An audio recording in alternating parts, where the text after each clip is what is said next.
Hello and welcome to the CX Files for July 10th, 2025. My name is Mark Hillary and I'm in Sao Paulo, Brazil. I'm Peter Ryan. I'm usually in Montreal, but Mark, as you know, today I am Tbilisi, Georgia, and I am here on a delegation, a BPO delegation that's come in to check out what's happening in beautiful Georgia and lovely Tbilisi. So couldn't be more pleased to join you from this remote location. Always good to get back to Europe. I was hoping to get back over to Europe in July, actually, because this is when my daughter's off school for the midwinter holidays. But the prices on the airlines this year just seem to be astonishing. I mean, it's like thousands and thousands to go from Brazil up to Europe right now. So Yeah, I'm probably pushing it to September, I think. I don't blame you. I mean, the prices are horrendous right now to travel, and that's one of the reasons I'm so glad I was able to make this trip in a cost-effective fashion. But you know, Mark, we're talking a lot about offshore with me being in Georgia, but today's interview is actually one that takes an offshore flavor, but albeit in a different part of the world. Now, to give you an idea about who we're going to be speaking with, I had the chance to catch up with Thomas Oronti. Now, Thomas is the CEO at Advensus. Advensus is a contact center outsourcing firm, and somebody recommended that I get in touch with Thomas to find out a little bit about what's happening on the ground in the Dominican Republic. I have had the chance to visit a lot of different nearshore locations. The Dominican Republic, or the DR as it's known in this part of the world, is definitely, I'd say, one of the more flavorful destinations. There's a lot of talent on the ground, not just some of the major providers, but also up and coming startup providers. You've got medium-sized organizations, and a lot is happening within the scope of that geography. We just don't hear as much about it. It sort of floats under the radar.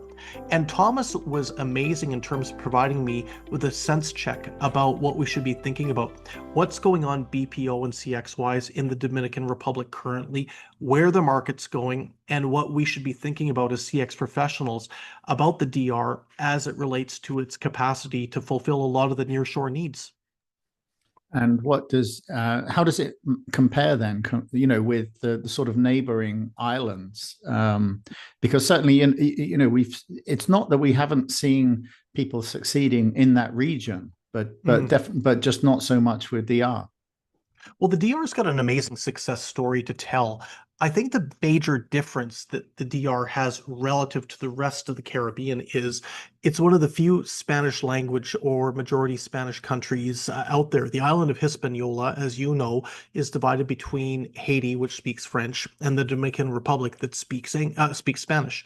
Now, alongside the language skills that you find in the Dominican Republic for Spanish, you also find a tremendous number of people that speak English very fluently. A large number of young people, especially, have traveled into the United States or spent time living in the United States.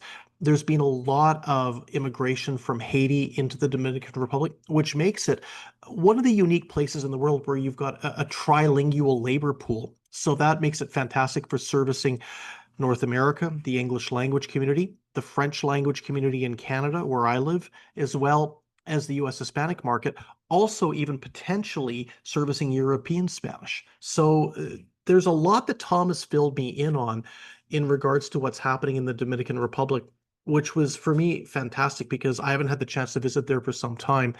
I think when a lot of people have images of the Dominican Republic in their mind, probably vacations come to mind, probably the opportunity to spend time on the beach. But from a business standpoint, there's so much going on, and Adventus is really at the heart of that right now.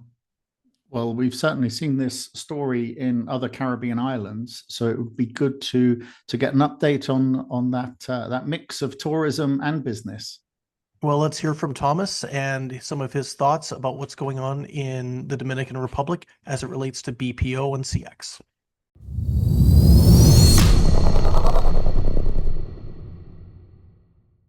The CX Files this week takes a bit of a Caribbean turn. And with that in mind, I am delighted to introduce my guest. It's Thomas Oronti, who is the CEO and president of Advensus, which is among the leading providers of CX services in the Caribbean region. But Thomas has got a specific country that he is deploying from, and that is the Dominican Republic, which is going to form the basis of our chat today. So, Thomas, great to see you. Thanks for coming on the CX Files. Oh, thanks for the invite. It's always a pleasure. And you and I were chatting a little bit before we hit the record button. I did detect a bit of a UK accent. So maybe you could tell us a little bit about yourself, tell us a little bit about Advensus, and we can dive into the question set after that. Very good. Yeah, I'm originally from England, and I actually came over to the DR through India like 20 years ago. Like many British companies, I was working in India on behalf of a British call center company, and their specific product, based on collections, wasn't doing very well in India, mainly because of the concept of collecting over $1,000 was an issue mentally, I guess, for many of our employees in India. They couldn't compute that it wasn't really a lot of money. So I was left with the task of finding another location, and nearshoring had become popular. And so luckily for me, in deep cold of February in London, I got to go to the Caribbean, and I visited El Salvador, Dominican Republic, Jamaica, Costa Rica, and Honduras. And I decided on behalf of the company the best location would be the Dominican Republic. And two main things drove that. First of all was the quality of English available. Probably not many people know, but just in New York alone, there's over 1 million Dominicans. So there's a lot of traffic between the two countries. So there's a lot of affinity. Baseball is the number one sport in the Dominican Republic. Most of the MVPs in the United States for the baseball league, they tend to be Dominicans, and so we found an affinity there. There's definitely no need to teach action utilization or to teach Dominicans about the U.S. And the other thing was the connectivity. The connectivity was very strong then, part of the Arcos ring, and it's very strong now. So those two kind of solidified the decision to relocate to the Dominican Republic. Super duper, super duper. So, Thomas, can you tell us a little bit about Advensus and maybe a brief profile of the company just to set us up, tee us up nicely for our chat today? Yeah, so Advensus, we've been in the DR for the last 19 years. When I first came here, I was on behalf of that British company that had taken me to India, and I decided to set up independently. I saw the potential of the country. When I first came to the DR, there were only 5 call centers. Now there's like 85. And free zones had just started, the special free zone. That meant that we didn't have to have a service industry free zone inside the free zone card. So that allowed us to really open up call centers near the population centers. And that helped to really mushroom the growth of the industry in the DR. And we grew from 100 seats and then 200 seats, and we're doing mainly outbound paper performance work, the really hard stuff. And then over the years, we finally got a reputation where we started doing the inbound customer service, tech support, translation services, collections, and we've now grown to just over 5,500 seats across 6 call centers, all in Santo Domingo. Okay, now, Thomas, you said something that I found really interesting. And by the way, I take your point on the connectivity. As I was saying to you before we hit record, I've never seen such a robust connection in my life as long as I've been doing these podcasts. So well done to the DR in terms of their internet strength. Listen, you mentioned something really interesting, and that was the fact that you'd visited several Latin American countries. You listed a bunch of them, all of which I visited myself. But you found that the DR, the Dominican Republic, really stood out as a destination for the delivery from a nearshore perspective of customer experience. What do you think is the secret sauce in the Dominican Republic that's led it to impress business leaders like yourself? And as you say, that's helped grow the plethora of call centers. I mean, if we're talking going from 18 to 85, that's a phenomenal rate of growth in a short amount of time. Well, relatively short. It's 20 years. I feel old saying that, but it's been that long since I've been here. Yeah, trust me, Um, that's nothing. 2 decades is nothing. I've been in okay, the two industry decades. longer than that, so trust me, that's a blink of an eye. So, well, I would say that there's definitely been an evolution. Now, I would say that the other countries have caught up with, or nearly caught up with the Dominican Republic, but that's just because there's a limit to what you can do with the quality of connectivity. And also, there's like a large amount of call centers. There's over 30,000 people working in the bilingual call center world in Dominican Republic. And remember, the first language is Spanish here, not English. So some people sometimes try and compare the Dominican Republic to Jamaica or to Trinidad or other English-speaking countries in the Caribbean, but that's not really fair. You're not comparing oranges to oranges there. Like it's the demographic is very different. So, and where the DR grew and became one of the leading players for nearshoring, what has happened now, I would say over the last 2 to 3 years, is that the DR now is seen as the de facto location after Costa Rica.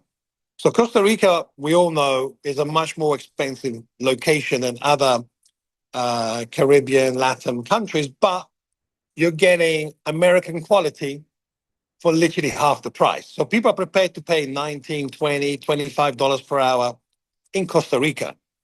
But the DR has now become a premium location as well. Because honestly, you can go to other locations such as El Salvador or in Colombia and get the same quality as the DR for your regular customer service work and probably at a cheaper rate. But when you're going for, the kind of projects that need experience in the call center CX industry, that need people with management experience, quality experience, the training, how to ramp up a campaign to several hundred or several thousand agents. Those countries, that's where they lack, and the DR has the advantage. So what we've seen over the last few years is that the type of clients coming into the Dominican Republic has definitely changed in profile. One of them being a leading merchant bank in the US. I won't name them, but they came to the DR and they had the choice of anywhere in the world, and they chose the Dominican Republic because they needed a high quality customer service because of the type of profile their client has, and they needed the scalability to get to over 600 agents. So I think that's where the evolution has been now in Dominican Republic. It's not your, I'll call it meat and potatoes, regular customer service location. It can do much more than that at a premium rate. Mhm.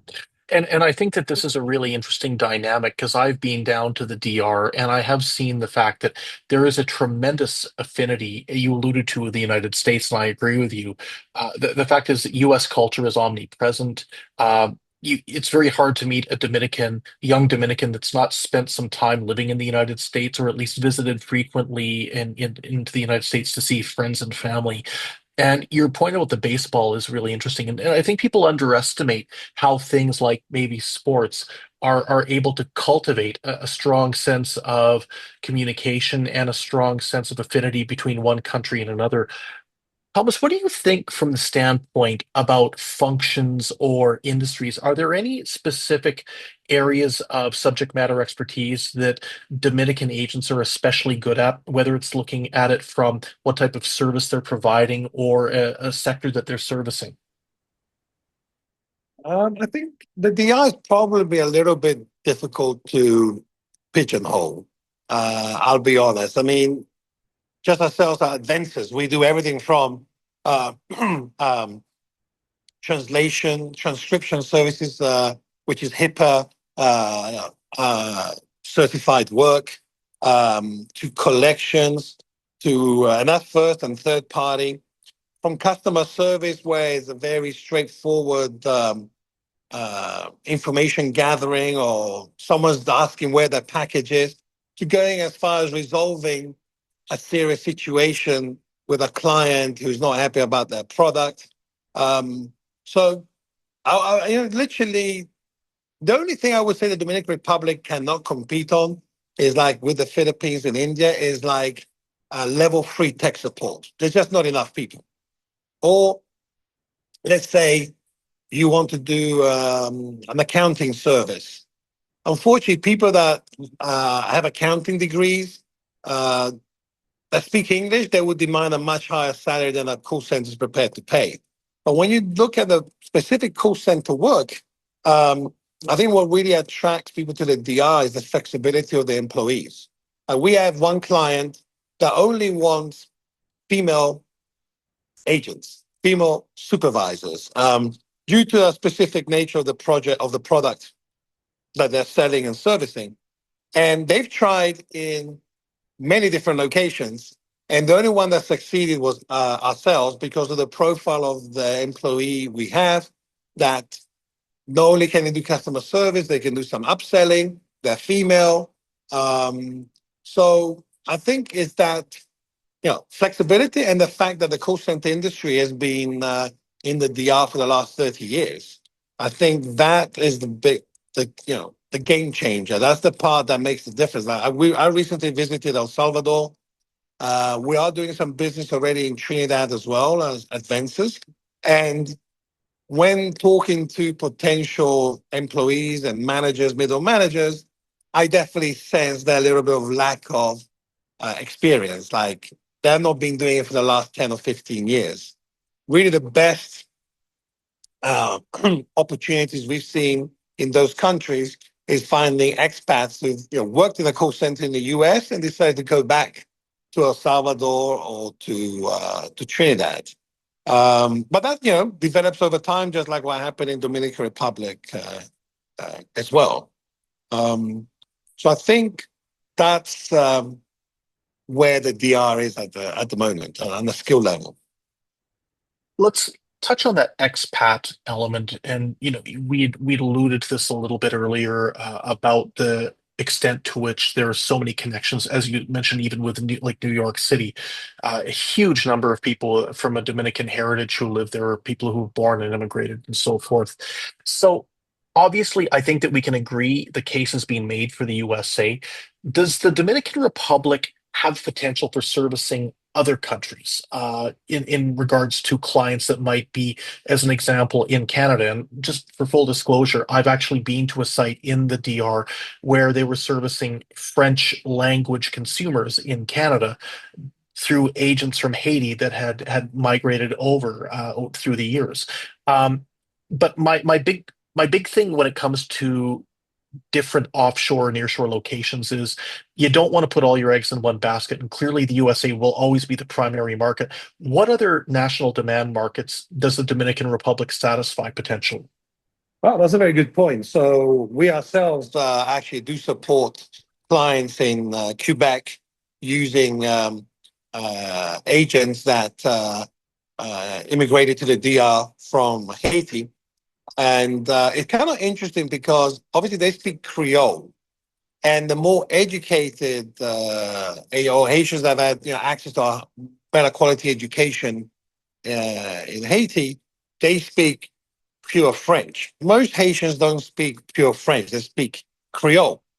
But interestingly enough, the people in Quebec would rather speak to someone who speaks Pidgin French or Creole than someone with a strong Parisian or French accent.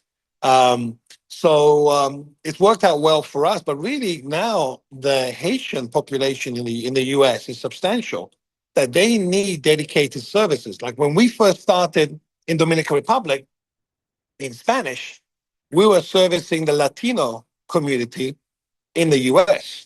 Now that's still happening, of course, but now there's a strong demand for supporting the Haitian community in the US and in Canada as well. So it's actually doing English, Creole, Spanish, and French uh, when necessary. And that's a very dedicated, loyal workforce as well. Everybody knows about the difficulties in Haiti, so getting a job in the DR that pays well, which is fully registered, definitely has value. I would say, though, answering your question, the Achilles heel of the DR is the Spanish, believe it or not. I mean, the quality of Spanish in the DR is very slang. And when you talk to a Puerto Rican, a Mexican, a Colombian in the US, they tell straight away, oh, pero Dominicano, you're a Dominican. They tell from the accent. And so ourselves at Advensus, we do very little Spanish for that reason. I would say that if someone's looking for a pure Spanish speaking solution, places like Colombia, El Salvador, those countries probably are better suited because of the cost and because of the quality of Spanish. Now, saying that, we have clients that might be less than 100 agents with us. They need 10 to speak Spanish. They're not going to go and hire 10 agents in another country. They'll just let us hire 10 Spanish speaking or purely Spanish speaking employees. But I would say that that's as much effort for us to find good quality speaking Spanish as it is English here in the Dominican Republic. And honestly, that's never going to change. It is what it is. But you do not come to the DR for the Spanish. You'd be making, I'd say, a mistake. I mean, you come here for the quality of English. If you need French, you might as well take advantage of the fact that you have a Haitian population here. That's definitely the strength of the DR. But it's interesting because what you've described here is a destination that's very unique in the Latin American sense, where you can potentially service multiple languages, multiple destinations. And I'm curious, this is an opinion I'd be looking for, Thomas. Would the Dominican Republic be appropriate for servicing consumers out of Spain? Out of state in what way? Sorry. Customer experience, anything related to frontline service. Could a Dominican Republic agent satisfy the needs of a Spanish consumer over the telephone? Oh, yes, for sure. Sorry. Yes. The problem really lies in the perception. And there's so many, if you're looking to open up a bilingual English speaking project in Colombia, even in Jamaica now, it's tough. I mean, there's been such a growth in LATAM for bilingual call centers that everyone is having a little bit of a challenge in hiring, even in English speaking locations like Jamaica. That's why we went to Trinidad, because there's no saturation there. So it comes down to the point that if someone wants 100 Spanish speaking agents, there's better places to go than the Dominican Republic. But from a cost perspective and the quality of Spanish, definitely not for the skill set. It's just really the perception of that. But again, if you're looking to just assist an English-speaking language campaign with just 15 or 20 Spanish-speaking agents, then you'll find them. It's just that you cannot go and find 200 agents, Dominican agents that speak that Castellan type of Spanish or quality Spanish. It's just not the way it's built over here, unfortunately. So let's talk a little bit about what you see as the future for customer experience in the Dominican Republic moving into the rest of this year and beyond. If you were to enunciate, Thomas, maybe what you see is some of the challenges on the horizon for the Dominican Republic and where the opportunities lie, how would you say that this balance sheet plays out? Well, really, the only disadvantage we have in the DR at the moment is the availability of bilingual agents. And this is something which I've been discussing, arguing with the government for the last 20 years through the Free Zone Council. All call centers are based on free zones. That's very important. So that's the political arm that we use to lobby and get what we need for our industry. And although there have been attempts to improve the quality of English in the country, having English as a second language, it was never really geared towards call centers. To the point that we just took it into our own hands. Now we have the Advensus English Institute. It's a 8-week crash course in call center English. Obviously, you need to have a basic command of English. So people that come out from a 1-year course sponsored by the government, they speak English. They're enough to be dangerous on the phone, but I cannot put them on the phone with a blue chip client in the US. But we've designed this 8-week course where they have to come in for 4 hours a day, 5 days a week. We don't pay them to come, but the service is free. And we found great loyalty.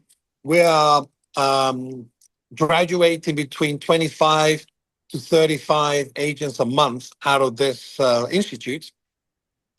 And it proves the concept that they can work, because after they come out of this 8-week course, they're good enough to get onto an English-speaking campaign, whether it's voice or chat.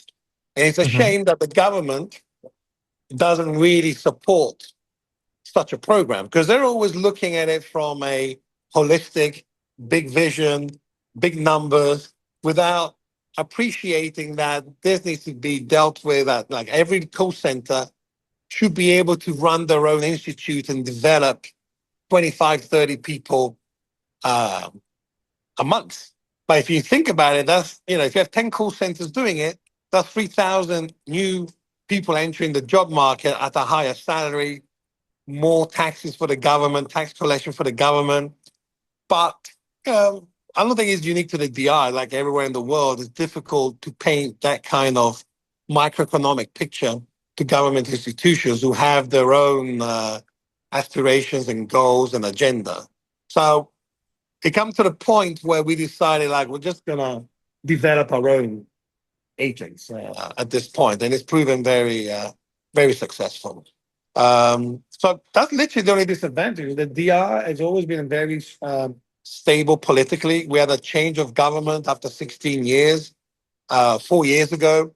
No coup d'etat, nothing crazy happened. Everybody behaved.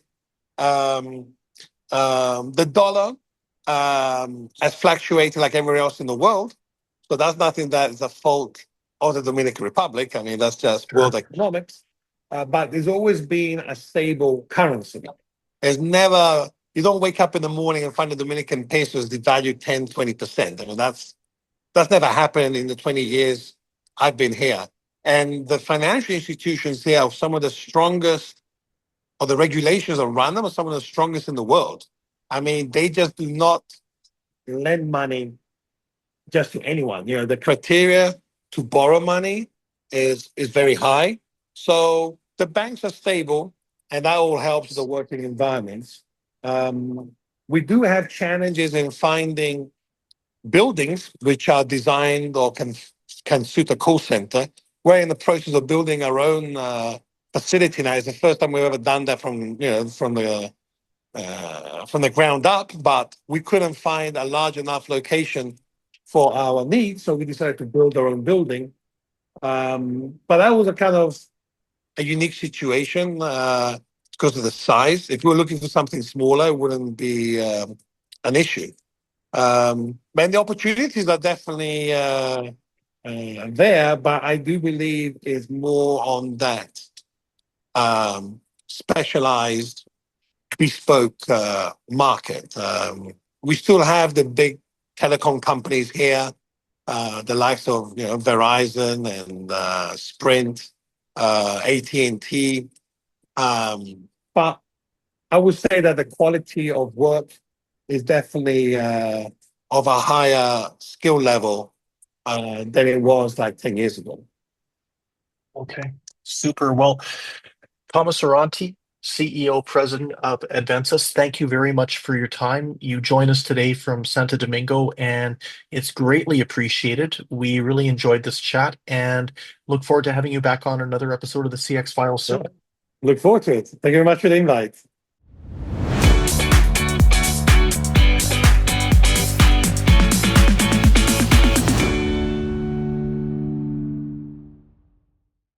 Thanks for listening to the CX Files podcast. We really appreciate your feedback and suggestions. You can reach myself, Mark Hillary, or Peter Ryan via LinkedIn. Please also leave a rating or review on your favourite podcast provider, as that helps more people to find us. As always, we'd like to thank Chris Haig at Traction Media for the CX Files graphics. See you next week.